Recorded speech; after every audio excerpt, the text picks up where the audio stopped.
When the manager of the supermarket cashier department heard this, he immediately understood. It turns out that this Horia not only clashed with customers, but also yelled at them, and even called names in front of customers. It was totally unreasonable. This kind of person, leaving her here to do this job, I don't know how many customers will be offended. Maybe it will hurt me in the end. Number.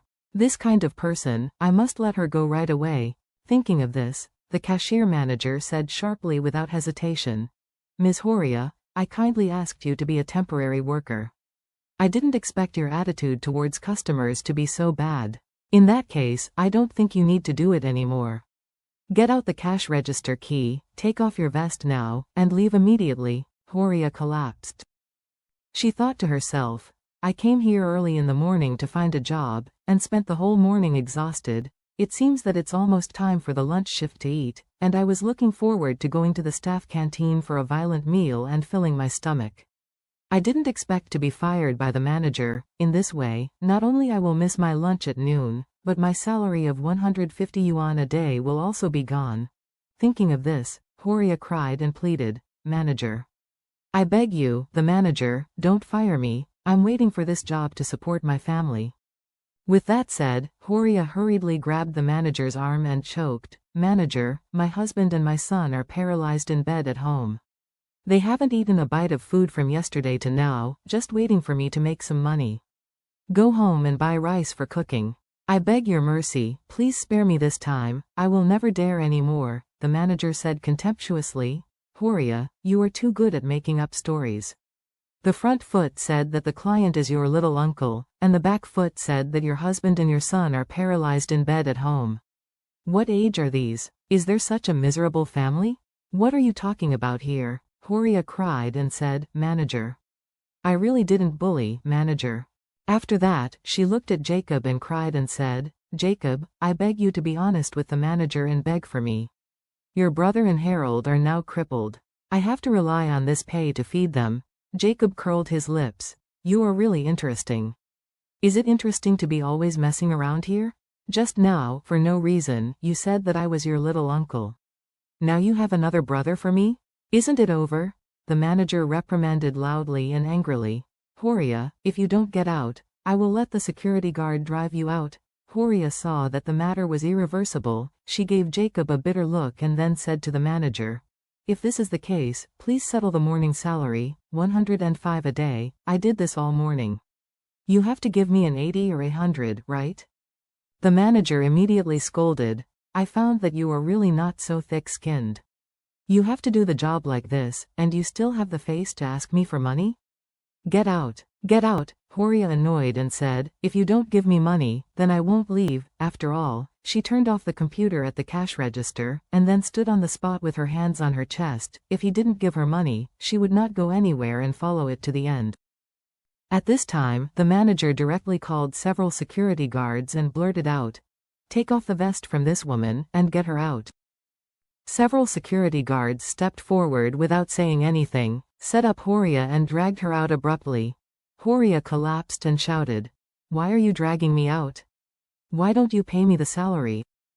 However, no matter how loud she yelled, no one would pity her, let alone sympathize with her. Seeing that Horia was dragged out of the supermarket, the manager said to Charlie and Jacob with a look of guilt, You two, I'm really sorry for this matter. It's my improper employment. I apologize to you too. Jacob nodded and said, You are not the main fault of this matter, but you must also be responsible. This is called improper employment. Later, Jacob sighed and said with emotion, Yes, after all, you still don't have a good vision. The manager nodded awkwardly. You are right to criticize. I must improve a lot in the future. Jacob stretched out his hand and patted him on the shoulder, and said in a tone of a predecessor's a little bit of a younger generation, Hone more. Yes, yes.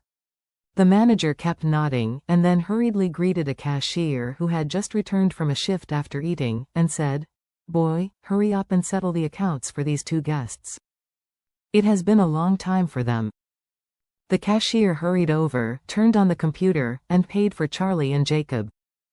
Jacob and his son-in-law left the supermarket and drove directly to a relatively large vegetable wholesale market in Ores Hill. As for the old lady Wilson and Horia, neither of them took it seriously. After Horia was driven out of the supermarket, she hadn't dripped rice for dozens of hours. The hungry person was dizzy and her chest was on her back, almost on the verge of fainting. She really didn't have the energy to find another temporary worker, so she could only walk home. As soon as she returned to Thompson's villa, Horia sat down on the sofa, and didn't even have the strength to lift her eyelids. Wendy, who had been taking care of Noah and Harold at home, heard the movement downstairs and hurried down to check. Horia was lying halfway on the sofa and asked in surprise, "Mom, didn't you go out to find a job? How come you came back?" Horia cursed and said, "Don't mention it." "Damn it, I'm so angry," Wendy hurriedly asked. "Mom, what happened?" Horia's eyes were red, tears burst out, and she choked up.